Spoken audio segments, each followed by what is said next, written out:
Bienvenidos, bienvenidas, bienvenides a este espacio llamado R+. Yo soy Roberto García y estamos enlazados con una banda llamada Lone Assembly, quienes están promocionando un álbum llamado Notes and Change, del cual estaremos platicando en esta conversación.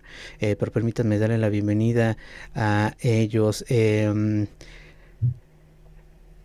Welcome to this show, Glenn and Rafael. Thank you for your time. How are you? Great, thank you. Thanks.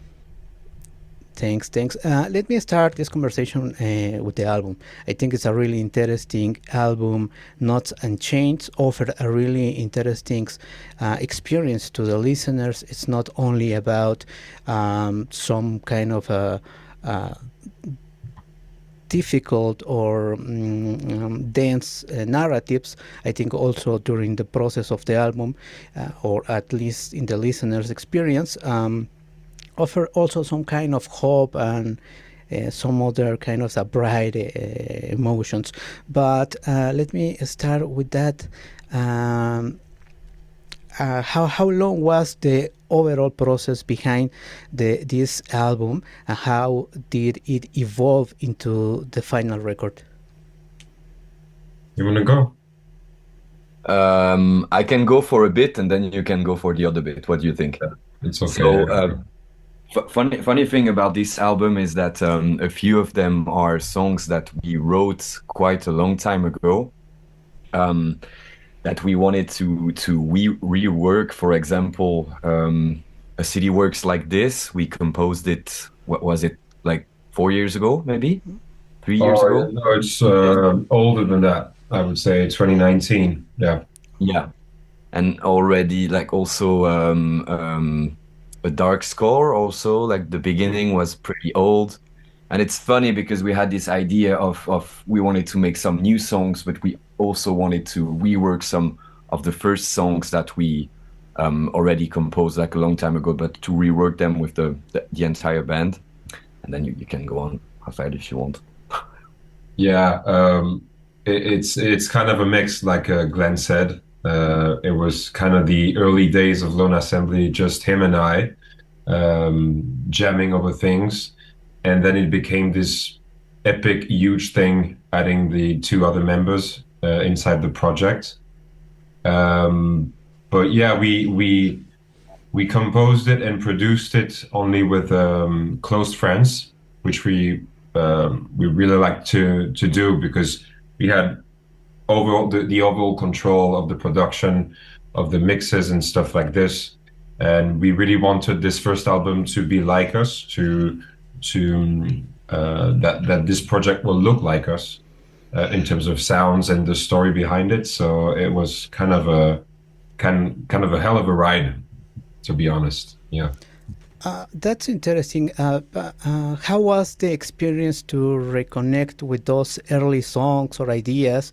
Back in time, I think the feeling of that, the initial feeling or emotion that start that song or that, I don't know, idea. But how do you feel when you rewrite, rework those emotions in the studio or during the process of as a band? Well, oh, if you want to go. Non, non, vas-y. Non, vas-y, je t'en prie. The cool thing about adding two other members to songs Glenn and I composed, it always adds something new to it, and it felt like songs we had to produce and we had to record, and it made sense to add them inside this project because of the overall theme of the album and the lyrics that were linked to both of those songs. And I guess it just made sense at the time, but it was really funny to remember that this was like 6 or 7 years old songs, actually. Yeah. It's always funny to rediscover some stuff when you have because Rafael has like this USB key that he keeps like all the projects that we work on, and I remember that we had like this funny time of remembering like the whole stuff that we did, and we're like, oh, actually these songs are pretty good, and we should like rework them to put them in the album, and put this new energy that we have, like the four of us together, and yeah, that's where it was pretty interesting. In the Knots and Chains album, there is a strong sense that everything revolves around the different forms of control, from relationships to the inner struggle, even in the spaces we inhabit. At what point did you realize that this idea will become the backbone of the record? Well, the more and more I was writing the lyrics to the songs, because this is usually the process. We first composed the soundtrack, if you like, the four of us. And then after that, I try to gather my words and, close up into my world and try to write stuff about the soundtrack we just composed. And the more I was writing lyrics about this album, the more I was discovering that the whole common theme of all was control. And I started to explore this more, in digging more into myself. And it was like always. It's always an intense ride to write, and to find yourself very vulnerable about what you try to tell in your songs. But I have to say the guys were really supportive, and always, they're really always keen on my words. So, it's always easier like this. One question came to my mind.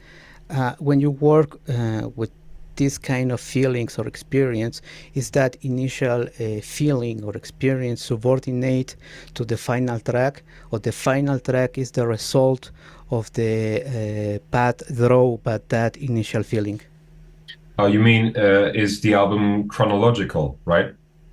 No. When you write any song, or particularly these songs, that emotion is subordinate to what you want to do with these songs, or the emotion is who draw the path to the final product or the final track?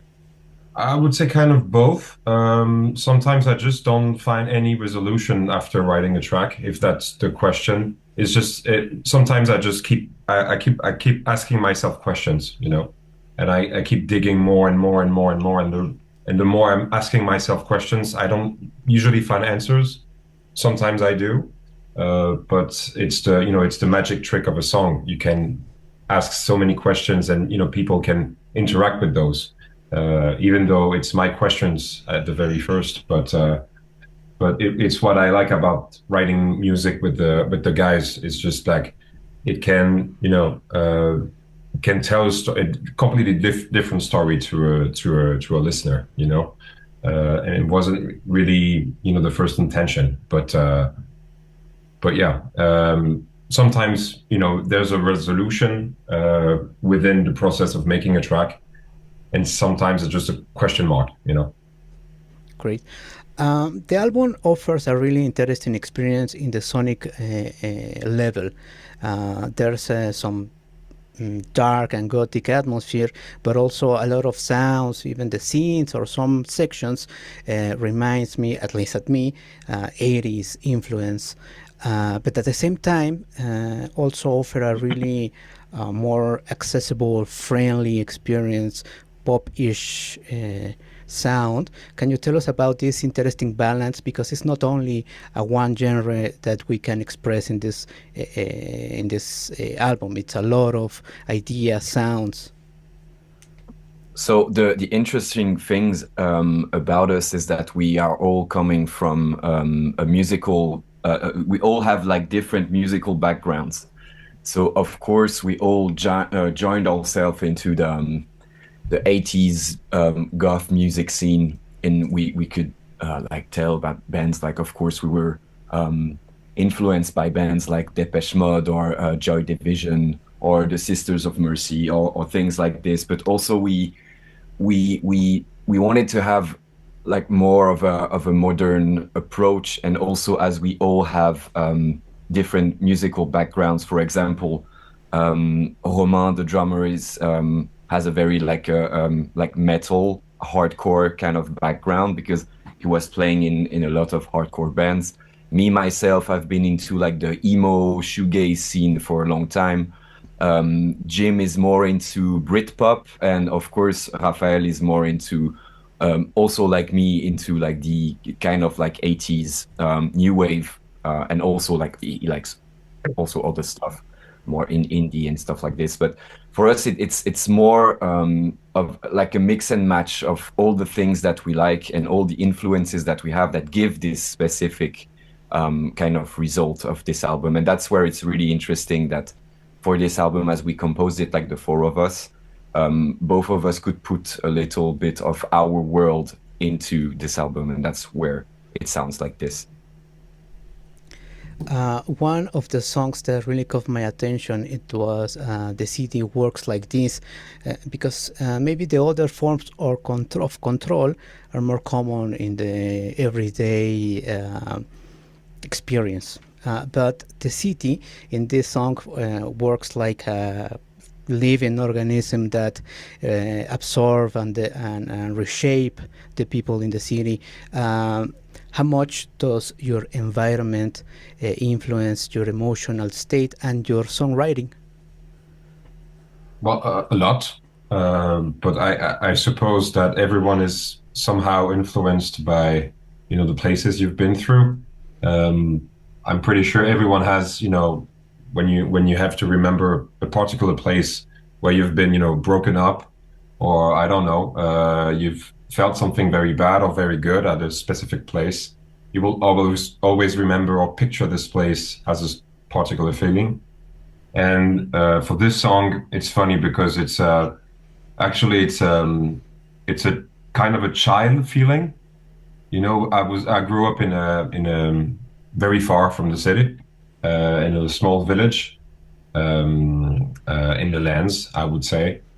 And I've always pictured the city in my, you know, boy's mind like something very threatening, very very big and very, you know, it would suck you in and, you know, reject you as soon as you're drained, pretty much. I saw the city pretty much like this, and I just stayed true to my, you know, initial feeling as a boy, but I tried to, you know, mix a little bit with my adult view of this whole thing, which made the song actually. Great. I think the time is running out, and I really want to thank you for your time. It has been a pleasure to talk with you. Something you want to add to this conversation? Well, we always add the same thing as, you know, as we are talking to you guys, is like we are desperate to come to your country and to play gigs in front of, you know, this beautiful audience. And we really hope we can do that in the near future. Great. This podcast, this program is always open for any future releases or news. Thank you again, guys. Thanks, man. Thank you very much.